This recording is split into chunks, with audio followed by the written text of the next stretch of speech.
Fellow Ozians, we have been through a time, and I hope you all had a great Thanksgiving, but now Wicked Part 2 has been in theaters for a week, so let's talk some spoilers about it. That is my official spoiler warning. This is gonna be the video where I talk about everything, wrapping up this Wicked cinematic saga. So if you've not seen Wicked Part 2 or Wicked for Good, I still hate that title, but if you haven't seen it yet and you're planning on it, I strongly urge you to fly away from this video, and if you have seen it, then stick around, you're good to go. So Wicked Part 2 starts out and we find out in the opening logos, we hear Madame Morrible's voiceover telling the citizens of Oz how long it's been since Elphaba left with the Grimoire. She says it's been 12 tide turns.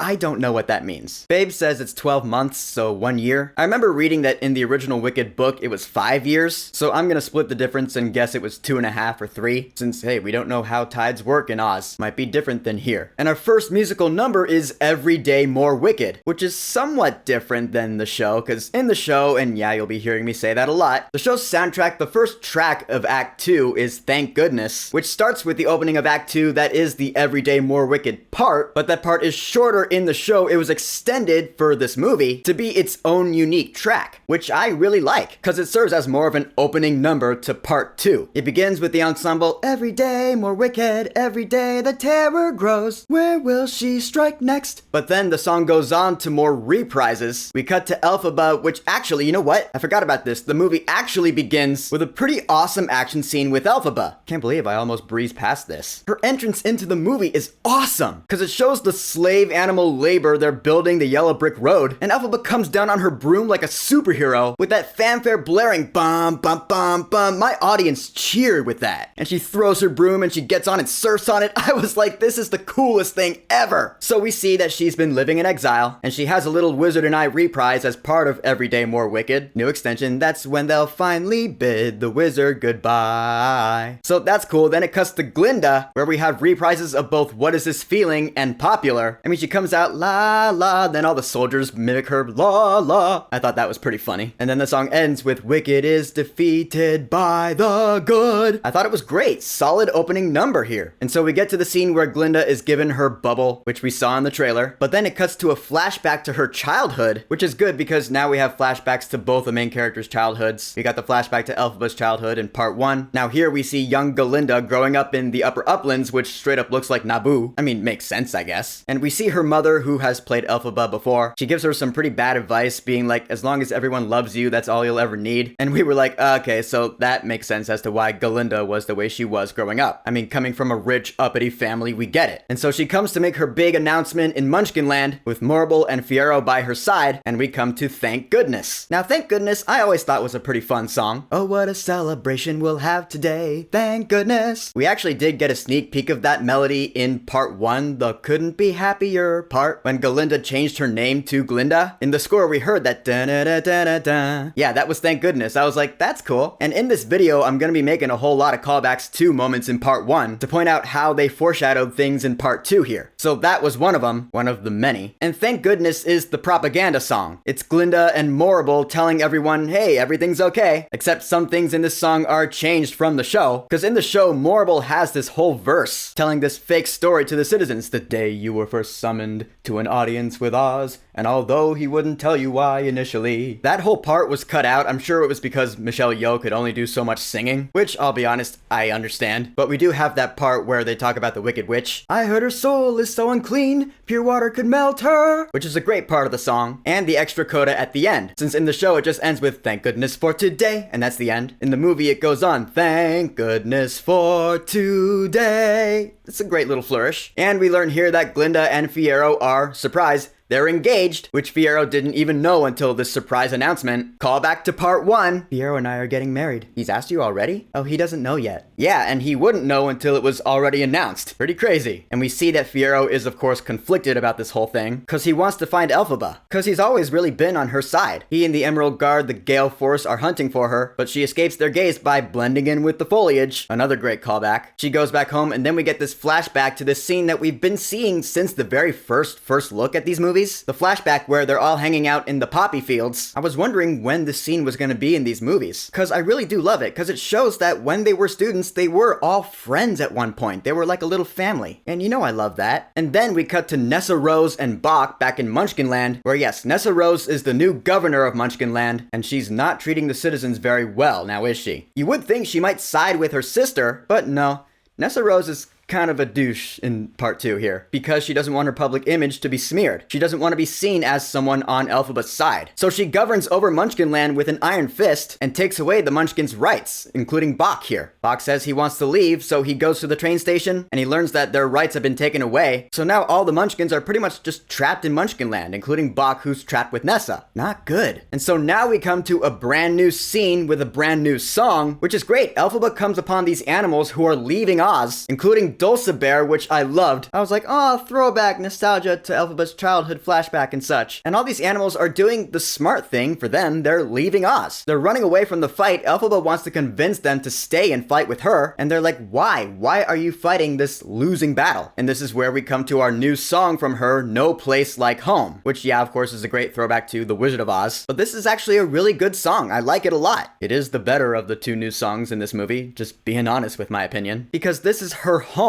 and she loves it. She wants to fight for it. I get it. There really is no place like home. It's where she grew up. It's more than a place. It's a promise, and she wants to make it come true. Yeah, it's a good moment. It's a good song. And she's about to hit her big climax, then she gets cut off loser baby style by the cowardly lion who shows up. He's voiced by Coleman Domingo, which you wouldn't know by me because he's doing a voice, which is great. Sounds like the cowardly lion from the original Wizard of Oz movie. And we learn that, yeah, this is the cub from part 1 who Elphaba and Fiyero rescued from the cage. And now he's a big coward. And this is touched on later, but I'll touch on it now. Tin Man blames Elphaba for the lion's cowardly ways. If she let him fight his own battles when he was young, he wouldn't be a coward today. But of course, that's all propaganda. Point is, it was cool to see the lion here, and the lion is very emotive. I'll say the CG on him was really good, so props to that. Then Elphaba goes to visit her sister in Munchkinland, and we come to the sequence that is the song, The Wicked Witch of the East. Now, this song, first of all, it is from the show, but it's not included on the show's soundtrack. So I was overjoyed to hear that it would be included on this movie soundtrack, but it is very different than the version from the show. We learned that, as we saw at the end of part 1, their father died of shame and embarrassment. Looks like he just had a heart attack and died, which of course is why Nessa Rose is governor now. And I gotta say, I think I prefer the version of the song from the show over the version of the song from this movie, because first of all, it's faster. And Nessa, like in the movie and the show, she brings up the point that Elphaba never really helped her out, but Elphaba's like, you never wanted my help. In the show, she begins, all of my life I depended on you, how do you think that feels? Which is really emotional, and it's really good. Here in the movie, it's a lot slower, and she starts off mentioning Bach. That night at the Ozdust, Bach danced with me there, and it felt like he loved me then. Which is actually really funny, because Babe pointed this out to me, I didn't even notice. That's the same melody from the dance sequence in Dancing Through Life in part 1, where Bach and Nessa Rose are dancing. The da da da da da da da da da. I should have noticed that when part 1 came out. I was like, oh my god. Yeah, how did I not see that? So thank you, Babe, for pointing that out to me, because I can't believe I missed that. But now we come to one of the biggest elephants in the room here. So in the show, Nessa Rose is longing to kick up my heels, and Elphaba takes out the Grimoire, casts a spell, and Nessa Rose stands up and begins to walk, which is a really interesting moment in the show. Now, when I first heard that Marissa Bodie, a disabled actress, was cast as Nessa Rose for these movies, my first reaction was, how are they gonna do that scene from the show then? Because she can't get up and walk, so they're gonna have to change it. And sure enough, they do in this movie. Instead of having Nessa Rose get up and walk, her slippers turn ruby red and she starts floating out of her chair instead. Which to me was honestly kind of weird. Like she's just kind of temporarily levitating off the ground. I don't think that was a permanent change because we see her back in her chair later, so. But of course I couldn't talk about this back when part 1 was coming out because this is a pretty big spoiler here. So Nessa Rose is floating off the ground, Bach walks in and he's like, oh great.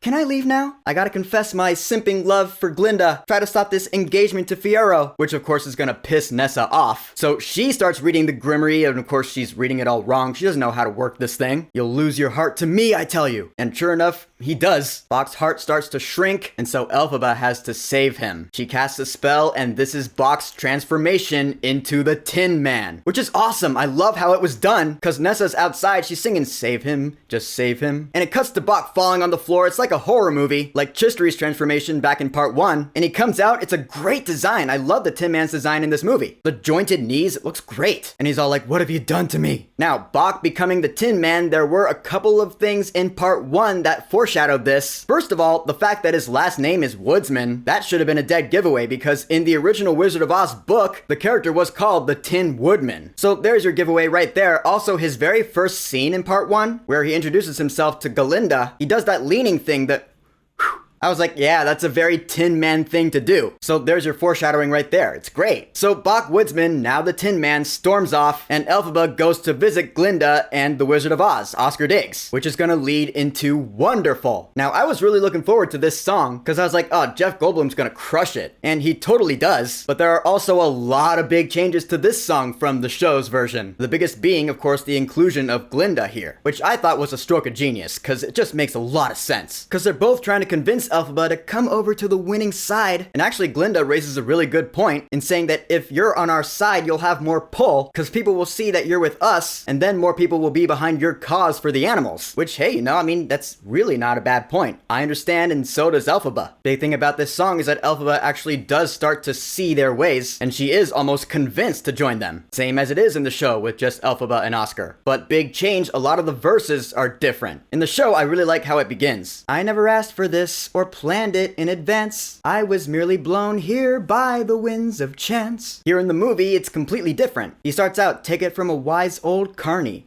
Once folks buy into your blarney, it becomes the thing they'll most hold on to. I was like, oh, that's different. I can tell this is wonderful, but it's still different. And then later on, another new verse. The truth is what everyone agrees on. Which I love when it goes on from there. Probably my favorite part of the song where he's like, a man's called a traitor or liberator. Is one a crusader or ruthless invader? Which ruthless was changed to noble for this movie. I don't know why. It's like atrocious to uncanny back in No One Mourns the Wicked in part 1. I don't know why. There are precious feudities with moral ambiguities, so we act as though they don't exist. And he spins that little eye contraption. He's like, not my best pupil. I laughed at that. That was funny. And we also have a little Defying Gravity reprise that was not part of the song in the show. And it's the whole verse. Together we'll be the greatest team there's ever been, Elfie. Which, alright, that's kind of a bit on the nose in my opinion. I mean, I love Defying Gravity as much as the next guy. And of course it does work as a solid reprise. In fact, I'm gonna change my mind there. I think it works really well. But then it leaves out Oscar's part. The most celebrated are the rehabilitated. There'll be such a whoop-de-doo. It comes back in with a celebration throughout Oz that's all to do with you. I would have preferred they left in that part from the show, but whatever, that's trivial. All in all, I do like how the song Wonderful was done in this movie. The complaints I have, they really are minor. So Elphaba does agree to stay on one condition. They set the monkeys free, which Oscar does reluctantly agree to. He's like,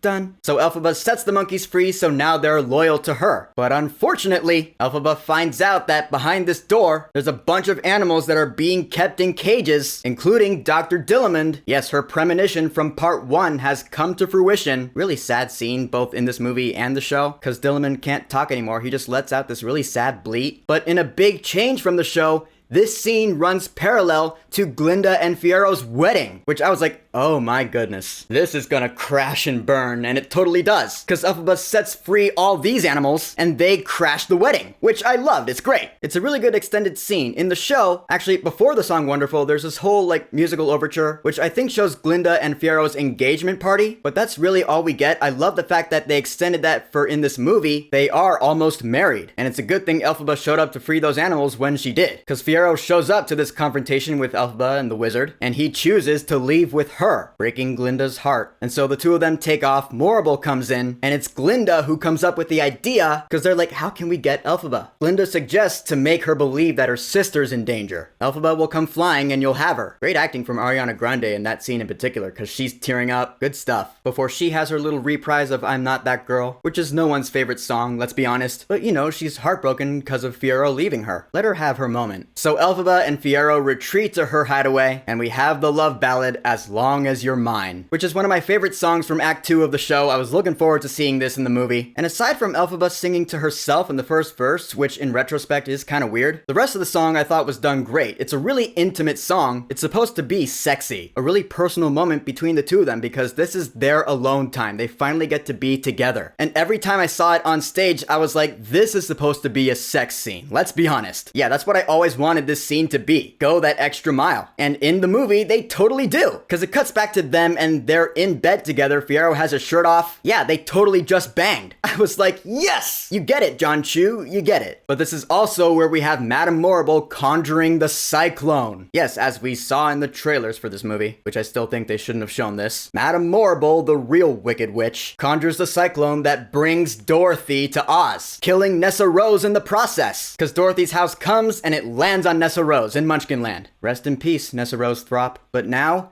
here's Dorothy. Dorothy Gale has landed in Oz, played by Bethany Weaver. I saw those Instagram photos she posted. Cute. And it's at this point in the movie, over halfway through, where it admittedly becomes a little bit messy. Now, I don't have to defend myself here. I still super love this movie, but a lot of critics' reviews say that they don't like the movie from this point on. And I do get it, for sure, because from here on out, there's a lot of time skips. It leaves out big chunks of the story where Dorothy's in play. And I get it, but again, Dorothy's not the point. We don't see her face. It's Elphaba and Glinda's story, and we can kind of fill in the gaps of what happens. Like, for example, the big ceremony they have for Dorothy after she lands, and they send her off on the yellow brick road. You can imagine what just happened before that, because you've seen The Wizard of Oz. So off she goes, and Elphaba comes back to confront Glinda. They start arguing about Fiyero, and we come to the cat fight, which in the show is really played up for comedy, because there's no music going on, so they're just kind of fighting each other. The face slaps I love. That's right from the show, because you're like, ooh. And in this movie, I thought the fight was pretty cool. Elphaba kind of floats up and comes back down. She does her laugh. Glinda mocks her, which I thought was pretty funny. But then she just jumps on her. I was like, man, I wish this scene could have been played up to be a more epic action scene, because this is a cinematic movie now, right? Let's be epic, right? But no, they played up for more comedy towards the end. I was like, okay, fair enough, I guess. Faithful to the show. And then Fiyero steps in instead of swinging from a vine like he does in the show, which I'm glad they changed that, because in the show, that was just weird. And he's like, let the green girl go. Line right from the show. So he gives Elphaba her chance to escape, sacrificing his own freedom in an act of treason. So he's gonna be punished for it. He's taken out to a cornfield to just rot, and here's where we come to No Good Deed, which was always my favorite song in Act 2 of the show and is my favorite song here in the movie. Because Elphaba retreats to Kiamoko, thanks to Fiero's suggestion earlier, and she opens up the grimoire and casts a spell to save his life. Let his flesh not be torn, let his blood leave no stain. She's freaking out and I love it. Cynthia Erivo seriously owns this song like nobody's business. No good deed goes unpunished. And the monkeys are there, they're getting geared up with their armor. Cause this song, what I love about it, is this is Elphaba declaring herself the villain here. Cause she's had it, she's fed up with all of it. Alright, enough, so be it. So be it then, let all Oz be agreed. I'm wicked through and through. I was hoping she would say that all cool like, and she totally does. It was awesome. And she finishes all big and strong. There's red thunder in the background now. I was like, this is the coolest thing ever. I cried. First time I saw this, I was in tears. They totally did this song justice. And of course, this is where it's revealed Fiyero Tigelaar transforms into the Scarecrow. Yes, Fiyero becomes the Scarecrow, and in part 1, there are quite a few foreshadowing moments to this. His first scene in part 1, where he meets Elphaba, where she's like, no, I did not eat grass as a child. Oh, you didn't? I did. Yeah, I'm sure you did, Scarecrow. There's your first sign. I'm all for some more trampling. Can we offer you a ride? No, thanks. Get stuffed. There's your second sign. The lyric in Dancing Through Life. Life's more painless for the brainless. Fiyero being the jock he was, there's your third sign, and the biggest one of all. And then later on, when Elphaba did her little poppy spell, putting the whole class to sleep, except for Fiyero, Fiyero being the only one who wasn't affected by the poppies. Throwback to the scene in The Wizard of Oz in the poppy field where Scarecrow did not fall asleep there. So yeah, there's your fourth sign. A lot of foreshadowing to Fiyero becoming the Scarecrow in Wicked Part 2. I love it. Again, makes the story feel complete. So yes, Fiyero is the Scarecrow now. And after No Good Deed, there's a pretty big time jump, because next thing you know, Dorothy, the Lion, Bach, and Fiyero are at the Wizard's Palace in the Emerald City. This is where I feel like the most story should have been added. Cause Bach and Fiyero and the Lion, they're all with Dorothy now on her journey to see the wizard. How did they end up with Dorothy? What are their motives now? And that's why a lot of people are complaining about this movie because of the messiness of it. The way I see it, yeah, it's being more faithful to the show, cause it leaves out as much as the show does, but you can come to your own conclusions in your head as to why Bach and Fiyero have joined Dorothy. They're probably there because they believe the wizard can change them back to their human forms by giving Fiyero a brain and Bach a heart. That's the conclusion I came to in my head, and it makes sense for me. And of course the Lion just wants his courage, and Dorothy wants to go home to Kansas. But Madame Morrible is like, these are people we can use. We can use them to kill Elphaba. So Oscar sends this little crew to kill Elphaba. We come to March of the Witch Hunters, which I love this song. It's kind of a deep cut. No one really talks about it as much as No Good Deed or Defying Gravity, but I always thought it was really cool. Cause yeah, Bach is pissed at Elphaba. It's due to her I'm made of tin, her spell made this occur. So for once I'm glad I'm heartless, I'll be heartless killing her. I thought Ethan Slater did a great job there. That look he gives Glinda up on the balcony, he's like, oh man, pretty good acting there. Then we come to Glinda's new song, The Girl in the Bubble. And look, I'm not gonna say it's a bad song. I will say it is pretty slow and kind of boring, cause it's her inner conflict song, and yeah, it is necessary for this movie. And I'll say it's really impressive that this scene is one big long continuous shot. That's awesome. You know I love stuff like that. It's really well shot, really well choreographed, really well acted and sung by Ariana Grande, that's for sure. I'm just usually probably gonna skip this song when I'm listening to the soundtrack, that's all I'm saying. But I also think it's really cool that this song is kind of in the middle of March of the Witch Hunters, cause after her song is done, she goes to talk to Morrible, this is a scene right from the show, cause Morrible's like, you're not fooling me, you wanted this from the beginning, so just smile and wave. And shut up. I will say I would have preferred her to yell that line like I've seen her do in the show. Just smile and wave. And shut up. Good fortune, witch hunters! But that being said, I do like how Michelle Yeoh makes Morrible's scenes intense here. So it's still really good. And then March of the Witch Hunters ends. We get to the last verse of it. I like that a lot. Makes it feel a lot more cinematic. And so Glinda dons her hood and boots and leaves for Kiamo Ko, where she meets up with Elphaba, who is keeping Dorothy hostage down there, cause Elphaba wants those slippers back, cause they're the only thing she has left to remember her sister by. Understandable, right? If you want to see your Aunt Em and Uncle what's-his-name again, you'll get those shoes off your feet. There's a line from the show here that I would have preferred to be in this movie, but it wasn't, where Elphaba's like, little brat, takes a dead woman's shoes, must have been raised in a barn. I love that line. I was sad it wasn't in this movie. But Glinda arrives just in time for Elphaba to receive a letter from Fiyero, which is really important, because Elphaba's like, we've seen his face for the last time. Alright, I surrender. Elphaba Throp is gonna give herself up, but not before she and Glinda share the most heartful of goodbyes, because we have come to the climactic song, For Good. You see, this is where Oscar's lesson from Wonderful comes into play. The truth is what everyone agrees on. People will believe what they want to believe. So Elphaba's like, no matter what people are told, they need someone to be wicked so you can be good, Glinda. So she gives Glinda the Grimoire. She's like, you're gonna have to learn how to read this so you can be the people's white knight. They just don't like me, so I surrender. The song For Good is about how they've impacted each other in the best way and rewritten each other's stories by being friends. And the brilliant lyrics by Stephen Schwartz, because I knew you, I have been changed for good. Of course, that motif was everywhere in John Powell's score for both these movies, because this is the big climactic song of the entire Wicked saga. It's Elphaba and Glinda's goodbye, and it's just heartbreaking. Of course, masterfully performed by Cynthia Erivo and Ariana Grande, but it's not until after the song is over, where Elphaba pushes Glinda into that closet. She says, I love you, Glinda says, I love you too, and they close the door, and we have this shot, the music, the score is swelling up. This is where I cried again. I cried like a baby. This is so beautiful. Cause you know, if only things had been different. It's a tragic tale, it really is, and it breaks my heart every time. And so we come to the melting, which is straight from the show. Glinda sees it through the door via shadows. Dorothy splashes the bucket of water onto Elphaba, and we hear the ensemble, goodness knows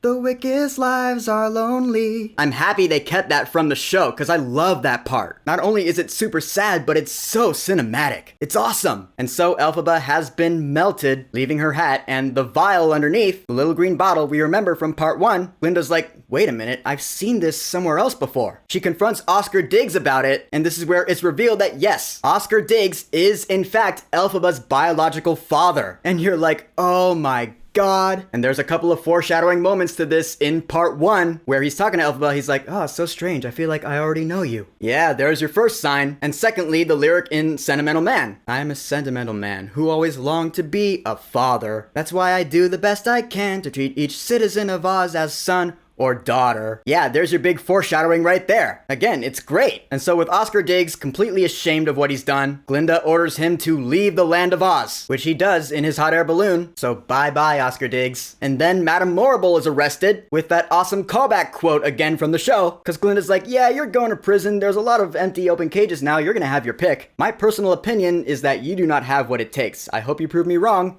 I doubt you will. My audience cheered at that because it was awesome. And the monkeys carry her off. She's like, ah! I love it. And so we come to our finale, which loops right back to the beginning with Glinda in Munchkinland we saw in the beginning of part 1, just like the show. But now we have new context. During No One Mourns the Wicked, Glinda's not happy about this. She seems happy on the outside, but on the inside, she secretly mourns and misses her friend. It's sad for her. And I love that she calls all the animals out. This wasn't in the show, but I love this. She does begin to make things right in Oz. Because she says, all Ozians, come out wherever you are, which solid throwback to The Wizard of Oz, because I see no enemies here. Also love the fact that they showed Dr. Dilliman back in his classroom. Great call wrapping that up. That was emotional. Yes, she's now finally gonna work towards living up to her title of Glinda the Good. Wicked is as much a character arc for Glinda as it is for Elphaba. And this was her transformation. It's amazing. But then we're back in Kiamo Co, where Fiercrow comes up to the hat and it's revealed that Elphaba Throp lives! Yeah, the whole water melting her, that was just a big lie, a big fabrication. Of course water wouldn't melt her, are you crazy? So Elphaba is in fact alive, and actually, there is some really subtle foreshadowing to this in part 1. The very beginning of the movie, where the little munchkins are running through Munchkinland, we hear that fanfare, bam bam ba bam, as in Ding Dong the Witch is dead, but they leave out that last note. They don't say Ding Dong the Witch is dead, because the fact is, she's not dead. And I figured that out after part 1 came out, and I love that really subtle musical foreshadowing there. Or at least that's how I saw it, and it was awesome. That's a pretty big plot point that was kind of given away subtly in the very beginning of this whole saga. I love that. So super huge props to whoever's idea that was, because that was genius. And also the fact that Scarecrow, yeah, he does kind of look like Ryan Reynolds. And I get it, but at the same time, I'm like, it's Jonathan Bailey, Fierro, Scarecrow. I don't know, I like it. And so Elphaba and Fierro, they have to leave Oz. They're just gonna run away together. No one knows that Elphaba's alive. And on Fierro's side, he's just gonna ditch everything to live with Elphaba somewhere else. Elphaba wishes that Glinda could know she's alive, but she can't for the sake of Oz. It's a bittersweet ending. It's a tragedy. These are the last moments in Wicked. Elphaba and Fierro leave Oz to wander through the endless desert. I'm sure they'll find peace. And the Grimmery opens for Glinda. I love that. That wasn't in the show, but I love it so much. Because yes, Glinda is going to learn how to truly be Glinda the Good Witch. The Grimmery finally deems her worthy. That's amazing. And Elphaba and Fierro leaving through the desert, there's a callback in Something Bad in part 1 where Elphaba's looking at the map and she sees the path leading outside of Oz. Yeah, that probably gave her the idea. Or at least that's a connection I made in my head. But yes, this is the end of Wicked. Elphaba and Fierro, now a Scarecrow, are leaving Oz. Elphaba not knowing that Oscar Diggs is her father, and sad that Glinda can't know that she's alive. Meanwhile, Glinda is now essentially the leader of Oz and is gonna start learning magic from the Grimmery to lead the people into a brighter future, where they can live in harmony with animals once again. All the while, she secretly mourns her best friend. And our final shot is an homage to the original artwork of the Broadway play, during the flashback in the Big Poppy Field. And that made me cry. So beautiful, man. I love it. So in conclusion, Wicked Part 2, I still love it. I'm sure my view of this is warped due to being a fan of the show for over 20 years, but Wicked Part 1 and Wicked Part 2, together being the cinematic Wicked saga, is probably gonna end up being my new favorite movie of all time. Because I was there for all of it, and the characters, the visual effects, the music, the story, the set design, everything about it was just so well done. They did my favorite Broadway show complete justice and then some. There's not really much more I can say besides they did it. Wicked has now been made into a movie, and it's just indescribable how I'm gonna feel whenever I watch it from now on. I'm just so grateful to have been alive for this. I feel so incredibly lucky, and that I have been changed for good. So, few questions here now. What are your thoughts on these Wicked movies? Now you can include all the spoilers you want. What are your thoughts on said plot points that might have been messy in your eyes? And now that Wicked has been done, what stage musical would you like to see made into a movie next? For me, I got a couple. Heathers, because that's my other favorite stage musical of all time. Hey, Mean Girls has been done, they can do Heathers. Just make it rated R. And also, Hadestown. Come on, Universal, you made Les Mis happen, you made Wicked happen. You can do Hadestown, and it would probably be awesome. But whatever you think about any of my questions and Wicked, go ahead and leave a comment. And of course, thank you for subscribing. Peace!